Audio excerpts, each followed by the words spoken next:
Do you feel like your skills and career as a filmmaker are not progressing as fast as you want? Over the past year, I have spoken with hundreds of early career filmmakers and identified 5 of the most common pitfalls that are holding them back from reaching their potential. In this video, we're gonna go through each one, and I'm gonna share the lessons that have helped me go from making goofy music videos with my friends just a few years ago to now working on productions for National Geographic, Hulu, The Washington Post, and more. So the first mistake that I see early career filmmakers make who aren't progressing as fast as they'd like is they're just simply not getting nearly enough reps of the process. And when I'm talking about the process in the world of documentary filmmaking, what I'm referring to is the process of finding a story, doing any sort of pre-production on that story to line access and figure out what the story is going to be, filming that story, editing that story, and putting it out. So those 5 steps. Just not getting nearly enough reps at it. I think it would be shocking to a lot of early career filmmakers to just see the volume of work that those who are at the top of the industry, I'm not talking about me, I'm talking about people who are way better than me and who are way more prolific than me, just how many reps of this process they are getting on a day-to-day basis.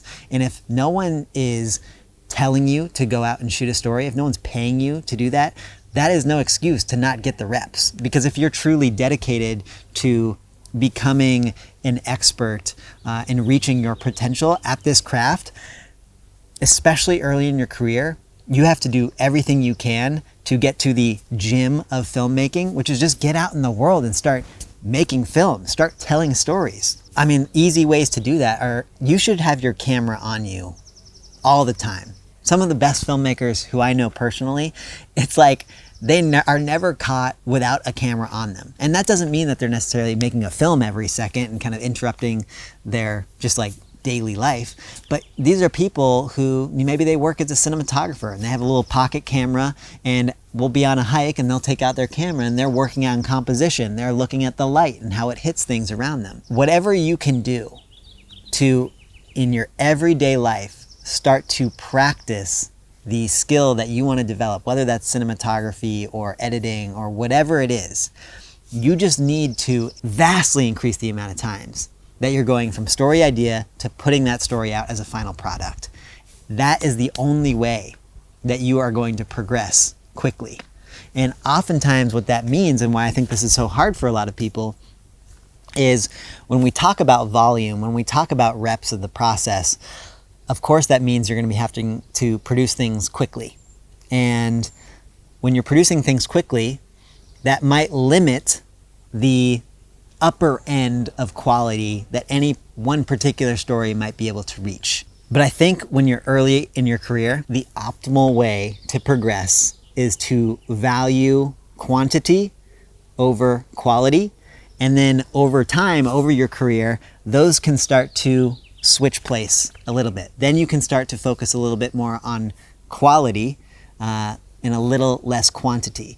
But especially when you're getting started, you need to prioritize quantity. Don't be so damn worried about making everything perfect and beautiful and flawless. Just go make something. The goal at your stage right now should be the making of the thing, not actually how good the thing is, okay? If you have gone through any storytelling process, that is success. And the more you can do it, the more success you're having. Now, the second mistake that I see people making, and it's tied to the first one, is that they are waiting for permission to get started. I want you, as an early career filmmaker, to remember that you are in control. You are in control. You do not have to wait for permission to go tell the story that is going to be inspiring to you, that you wish that the world knew about. That is on you. Don't wait for some editor. Don't wait for funding to come in. Don't wait for you until you got the right crew assembled or the perfect weather day. Just go make the thing. You see, this is one of the coolest parts about being a filmmaker, as opposed to, I have a friend, Chris, who is a physicist. And if he wants to be a high-level physicist at some lab, he can't start working at that lab until he's applied and gotten the right security clearances, and then he can go into the lab and start working at a high level. For us, we can start working at a high level today. We don't need anyone's permission to get started. If you have a camera, if you have a phone that has a camera, you can get started today. Give yourself the permission. And sometimes, I know one of the things that I've done a lot in my career is to motivate myself to get started and not wait for someone to give me the green light or the permission, is I've created my own challenges. I remember during the pandemic, I really wanted to focus my cinematography more on composition. And so I created a challenge just for myself, but I publicized it on social media to hold myself accountable. And I called it the 10 Shutter Club. And the 10 Shutter Club meant that every single day for months I did this. I went out into the world, and my goal was to take 10 photos that I would then publish the next day all across social media accounts. I'm out here on the 10 Shutter Club, actually scouting a little story for later in the week. I'm at a strawberry farm here, and I will be back later this week to photograph this family stand, which has been growing and selling amazing fresh strawberries that my family's been really enjoying. And so I came here just to introduce myself and make sure it'd be cool if I came back later in the week. This was a little personal challenge in where I was just trying to get better at composing single frames, that I could then bring that skill set over to my cinematography and hopefully improve the composition of my cinematography. Here on YouTube, I have hundreds of videos, not only educational videos, but when I first started this channel, I was, producing a video every week, whether it was about running or interviewing kids on Halloween or telling little stories about a crosswalk guard. Anything to just get, again, more reps of the process and just start putting things out. None of those are sitting on my website to this day as a portfolio piece or anything like that. But I couldn't get to where I am today without getting those reps and doing things before waiting for any permission. And the very interesting thing is a lot of my early work with National Geographic, I've published 6 short documentaries with National Geographic. I think my first 4 of those were all films that I made without getting any permission to make them. I just went and made them on my own, and at the end of the process I said, this is kind of neat, maybe someone else would want that. And I pitched it to National Geographic, they were interested, and then they put it out on their channels. So it's possible that some of this work that you're not waiting for permission to do could come out with some sort of outlet that's exciting to you, but the main message here is give yourself permission, give yourself challenges, and make those challenges something that you can continue to get more reps of the process at. All right, and the third mistake that is holding people back is a desire to jump over the part of this filmmaking journey where you're bad. I talk to a lot of early filmmakers who are really discouraged by what they are making because it does not live up to their current taste. A lot of filmmakers who are putting so much pressure on themselves for their first documentary project to be something that can be pitched and accepted to Sundance, or something that's going to get hundreds of thousands of views and be like a big career entry point. And when I hear that, I get where it's coming from, because I believe that, the people who are booking calls with me are trying to take this craft seriously and want to do the best work they can. And as artists, they have very high expectations for themselves. But when I hear it, it simultaneously makes me laugh and also makes me kind of sad, because people are just putting so much pressure on themselves to be brilliant before having put in any of the work to get their skills up to the point where it even would make plausible sense for them to be brilliant. And what that does is it sets people up for disappointment. Because then whatever they make, they don't like, it's not good enough, it doesn't get accepted to Sundance, and then they feel like they're a bad filmmaker, when that's not the case at all. They're just a beginner. So my message to a lot of these early filmmakers is that you can't jump over this part of the journey where you are a bad filmmaker.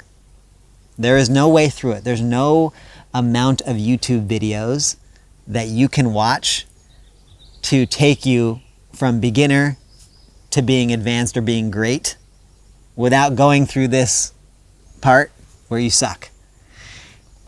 The quicker that you embrace that you embrace the part of the process where you are bad and where you're making things that you don't like, the quicker that you embrace that, the gift of that embrace is that when you make those works, you won't put so much emphasis on the product, but instead you'll put your emphasis and take pride in the fact that you just made something, that you started down the path of becoming a great filmmaker.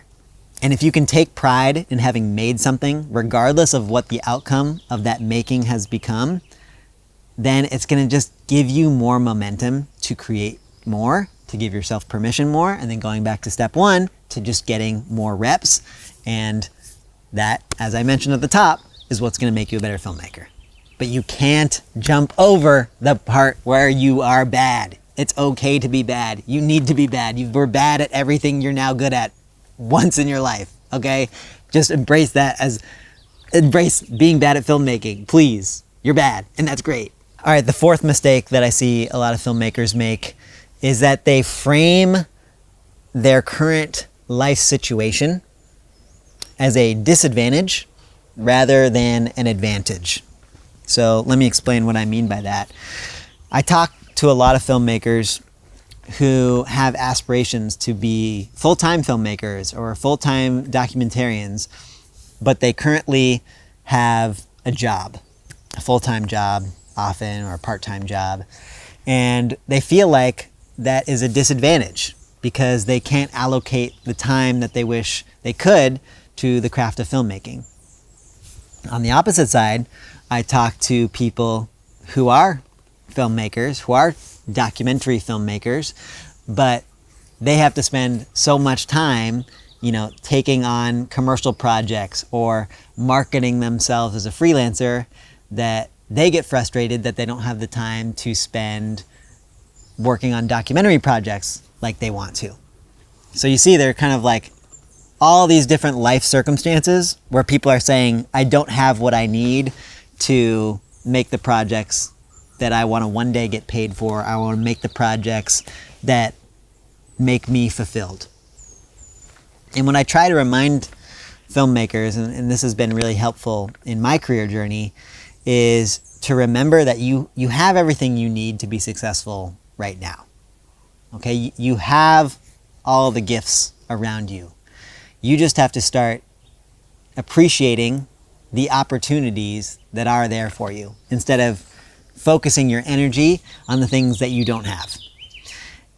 When I talk to people who have full-time jobs and want to get into documentary filmmaking, I say, don't look at that as a disadvantage. Look at the fact that you have a job as a huge advantage because you are not going to be dependent on making videos for your livelihood and for your income right now.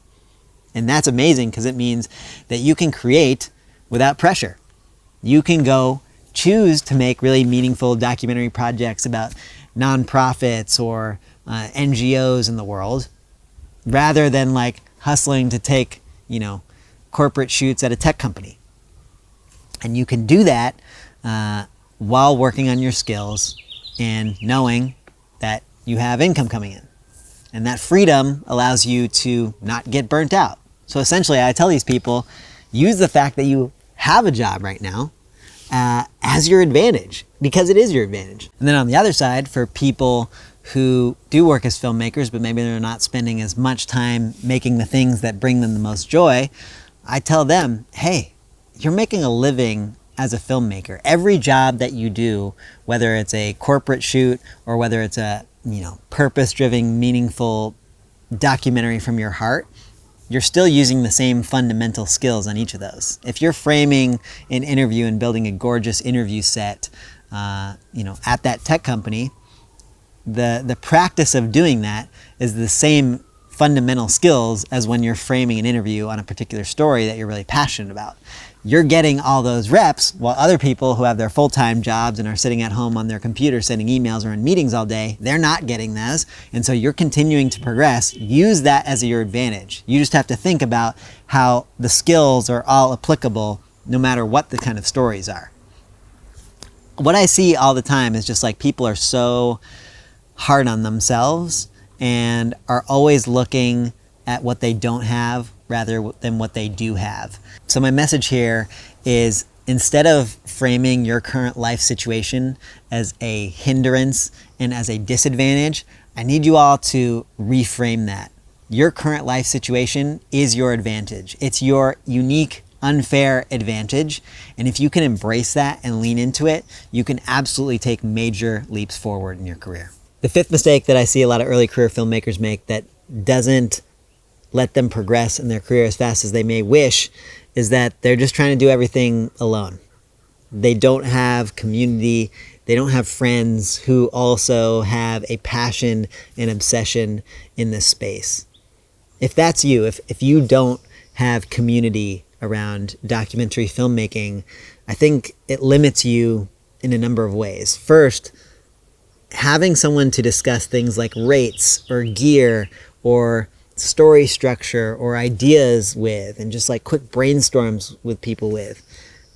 Like, having a friend that you can do that with is so incredibly valuable. Like, first, it just gives you more momentum, gives you more energy to feel like, especially in this land of freelancers, that you're on the same paths with someone, that you see the world the same way as other people, that you value similar things.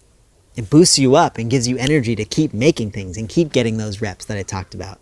Another thing it gives you if you have friends in the space is you can learn from the things that they do well that you might not do well.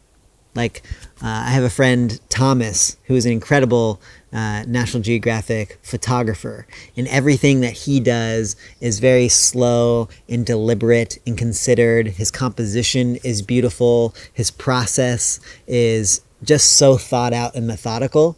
And I come from a background where I feel like I thrive on speed, improvisation, and spontaneity. And I feel like he and I are always talking on the phone almost every day about certain projects or pitches or ideas.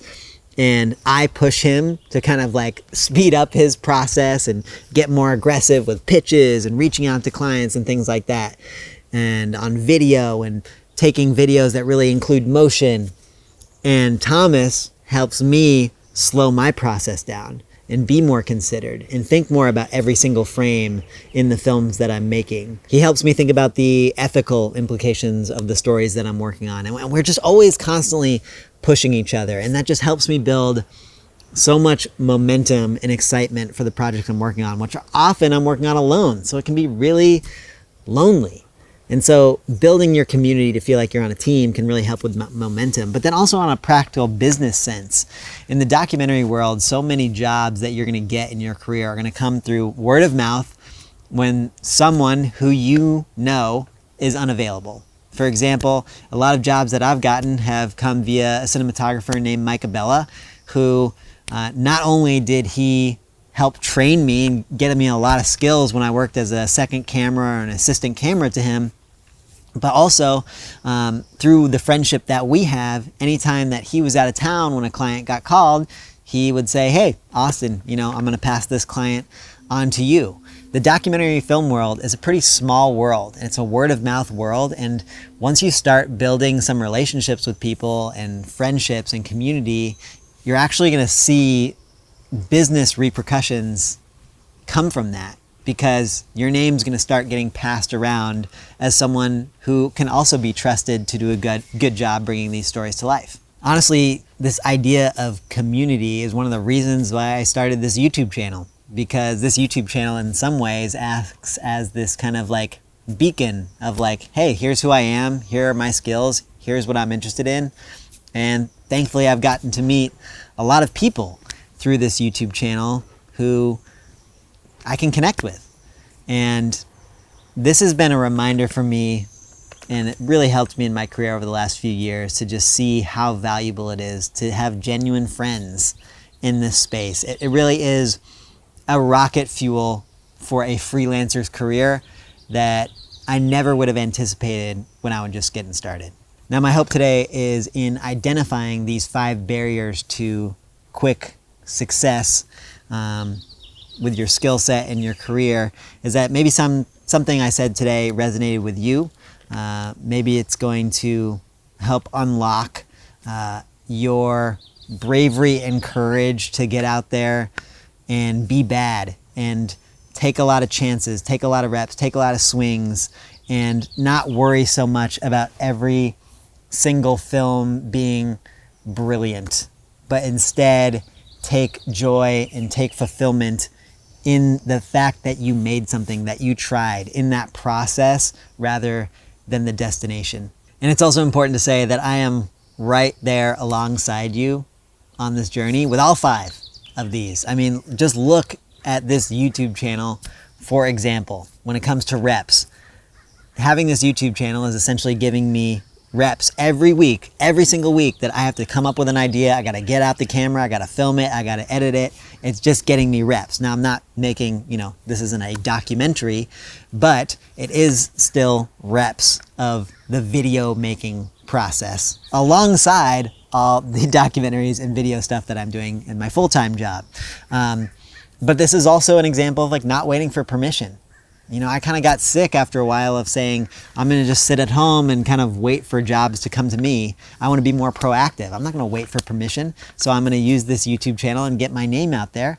And again, that kind of goes back to that last part I talked about with, building community and building community of people like you who are watching. So I hope this video was helpful. Hopefully it helps someone out there get unstuck and not be afraid to make something bad. As I say at the end of every week, go out and tell some stories, and I'll see you next week where we're going to be talking about how to practice B-roll, how to get better at B-roll alone as a solo shooter. How do you practice alone? So we're going to be going through kind of this reps idea that I was talking about today, how to actually do that if you're just out on your own. All right, I'll see you guys later. Bye.